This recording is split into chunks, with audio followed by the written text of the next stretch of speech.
अल्हम्दुलिल्लाहि रब्बिल आलमीन वस्सलातु वस्सलामु अला सय्यिदिल मुरसलीन अम्मा बाद फ़अऊज़ु बिल्लाहि मिनश शैतानिर रजीम बिस्मिल्लाहिर रहमानिर रहीम। रूहानी वज़ाइफ चैनल की जानिब से तमाम मुअज़्ज़ज़ नाज़रीन को अस्सलामु अलैकुम। रूहानी वज़ाइफ चैनल आया आपके लिए माह सफ़र का एक ऐसा अमल, इसके करने से अल्लाह तबारक व ताला आपकी हर हाजत को पूरा फरमा देगा। और ये अमल कोई आम अमल नहीं है। इस अमल की बरकत से जो कोई इस अमल को करता है, अल्लाह पाक के नेक और पाकीज़ा फरिश्ते अल्लाह पाक से गिड़गिड़ा कर मदद तलब करते हैं, ऐ बारी ताला तू इस बंदे की हर दुआ को कबूल कर ले। तो जब तक उसकी वो हाजत पूरी नहीं हो जाती, फरिश्ते अपना हाथ नीचे नहीं करते, वो अल्लाह से गिड़गिड़ा कर मांगते ही रहते हैं। तो रूहानी वज़ाइफ के प्यारे नाज़रीन, माह सफ़रुल मुज़फ़्फ़र जो कि बरकतों वाला महीना है, और ये महीना भी दूसरे महीनों की तरह बहुत ही मुबारक तरीन महीना है। तो इस वजीफ़े का अमल आपके साथ, इस महीने का अमल आपके साथ शेयर करूंगी। उससे पहले मैं अपने तमाम उन्हें आने वाले व्यूअर से गुजारिश करती हूँ जो अभी भी हमारे चैनल पर नए आए हैं कि हमारा चैनल रूहानी वज़ाइफ को ज़रूर सब्सक्राइब कर लें और साथ दिए बेल आइकन का बटन भी प्रेस करें ताकि हर आने वाली नई वीडियो आप तक सबसे पहले और बाआसानी पहुँच सके। बहुत से लोग माह सफ़रुल मुज़फ़्फ़र के बारे में ये कहते हैं कि इसमें बलाएं आसमान से उतरती हैं। तो ये एक गलत और फजूल बात है, और जो इल्म नहीं रखने वाले जाहिल लोग हैं, कुरान पाक को नहीं जानने वाले, सिर्फ वही लोग इन बातों पर एतकाद और यकीन रखते हैं। सफ़र का महीना भी मुबारक महीना है जिसको सफ़रुल मुज़फ़्फ़र कहते हैं, यानी बरकतों वाला महीना। ये महीना भी दूसरे महीनों की तरह मुबारक है। हदीस कुदसी में है, अल्लाह तबारक व तआला फरमाता है कि इब्ने आदम ज़माने को बुरा भला कहकर मुझे तकलीफ़ देता है, हालांकि ज़माना तो मैं ही हूँ, निज़ामे कायनात मेरे ही हाथ में है। तो रसूलुल्लाह सल्लल्लाहु अलैहि वसल्लम ने फरमाया कि कोई मर्ज़ मुताद्दी नहीं होता, और ना बदशगुनी की कोई असल है और ना ही उल्लू की।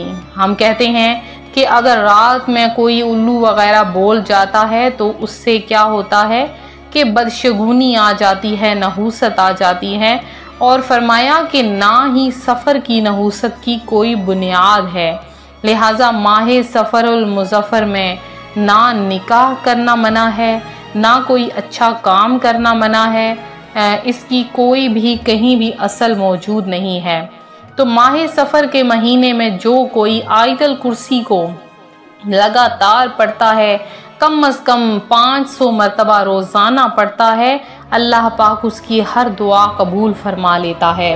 इसके अलावा आज का जो मेरा वजीफ़ा है वो ऐसा अमल है, अगर आप करेंगे अल्लाह पाक के फरिश्ते आपके लिए दुआ मांगेंगे। अब कौन कौन सी दुआ ऐसी है जो आप मांग सकते हैं इस वजीफ़े में, और कौन सी ऐसी दुआ है जो आप नहीं मांग सकते हैं, तो वो भी गौर से सुन लीजिए। आपने क्या करना है कि अगर आपकी ख्वाहिश है, आप चाहते हैं माह सफ़र के महीने में आपकी तमाम मुसीबतें, मसाइब, परेशानियां ख़त्म हो जाएं, आपकी ज़िंदगी में खुशहालियां आ जाएं, ज़िंदगी में बरकतें आ जाएं, हर तरफ खुशियां आपके घर का बसेरा कर लें, और दुनिया व आखिरत की हर कोई भी हाजत दरपेश हो वो पूरी हो जाए, आपकी हर मुराद पूरी हो जाए। अगर आपने रिज़्क़ की ख्वाहिश है आपको, तो वो रिज़्क़ की ख्वाहिश पूरी हो जाए।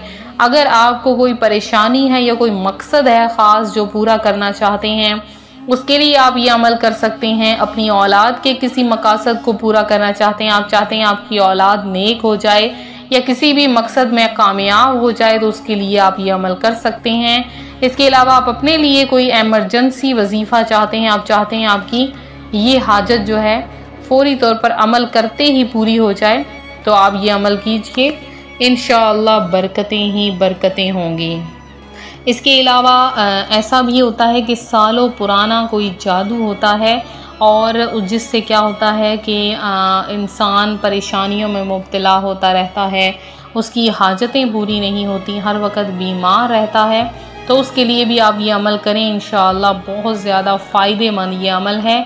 तो ये वजीफ़ा आपने क्या करना है कि नमाज फ़जर या नमाज इशा के बाद कोई भी एक वक्त मुकर्रर कर लें और अपने मकसद को जहन में रखते हुए आपने इस अमल को करना है। आपने 500 मरतबा 500 टाइम अव्वल आखिर आपने 11 बार दरूद पाक के साथ 500 मरतबा सूरह फातिहा की आयत नंबर 4 को पढ़ना है। सूरह फातिहा की आयत नंबर 4 को पढ़ना है। आपने ये अमल 7 दिन लगातार करना है बिला नागा। अगर ख़ातून ये वजीफ़ा करें तो मखसूस अयाम में वजीफ़ा ना करें, और पहले अगर 3 दिन ये अमल कर लिया, 2 दिन 1 दिन और बाद में अयाम के दिन शुरू हो गए तो फिर रुक जाइए। पाक होने के बाद बाकी की गिनती पूरी कर लें, जो पहला वाला दिन है वो भी मिला लीजिए। इंशाअल्लाह इस अमल की बरकत से, बदौलत से हर जायज़ हाजत मुराद पूरी होगी। सूरह फातिहा की आपने चौथी आपने आयत पढ़नी है, यानी आपने इय्याका नअबुदु व इय्याका नस्तईन को तलफ़्फ़ुज़ के साथ, सही अदायगी के साथ आपने लगातार इसको 500 बार पढ़ना है और 7 दिन लगातार जो भी मकसद है उसको जहन में रख लें। पहले तो 3 दिन के अंदर ही आपका काम हो जाएगा। अगर 3 दिन में आपका काम मुकम्मल ना हुआ, आप इस अमल को 7 दिन लगातार करें। इंशाअल्लाह बरकतें ही बरकतें नसीब होंगी, रहमतें ही रहमतें नसीब होंगी। अल्लाह पाक आपको अपनी जनाब से अता फरमाएगा और बेशुमार अता फरमाएगा। और इसके अलावा आप चाहते हैं कि आप माह सफ़र में कोई ऐसा अमल करेंगे जिससे आपके घर की तमाम आफात, आपकी ज़िंदगी की तमाम आफात ख़त्म हो जाएं, तो उठते बैठते चलते फिरते कम अज़ कम दिन में 100 बार या सलामू का विर्द करते रहिए। अल्लाह पाक आपको हर किस्म की आफतों से महफूज रखेगा। आपके घर वालों को, आपको, आपकी औलाद को, हर किसी को, और आपके इलाके को, आपके मोहल्ले को, आपके मुल्क को हर किस्म की आफतों से महफूज रखेगा। तो ये था हमारा आज का अमल, हमारा आज का वजीफ़ा जो रूहानी वज़ाइफ चैनल आपके लिए लाया है। मेरे जिन बहन भाइयों ने जुमातुल मुबारक की खसूसी दुआओं में अपना नाम शामिल करवाया है, इसके अलावा जुमेरात की आप सब के लिए खसूसी दुआ का एहतमाम करवाया गया है। अल्लाह पाक आप सब का हामी और नासिर हो। अल्लाह ताला आपको अपनी जनाब से बेशुमार रिज़्क़ अता फरमाए। आप लोग अगर चाहते हैं कि आप हमारी दुआ में शामिल हों तो ज़रूर कमेंट बॉक्स में आया करें, कमेंट सेशन में अपना नाम लिखवाया करें। इंशाअल्लाह आपका नाम खुसूसी दुआ में शामिल किया जाएगा। तो चंद बहन भाइयों का नाम दुआ में शामिल किए देती हूँ। एक मेरी बहन है मुस्कान फ़ातिमा हैं, और जिन्होंने आज जुमातुल मुबारक की दुआ में हिस्सा लिया।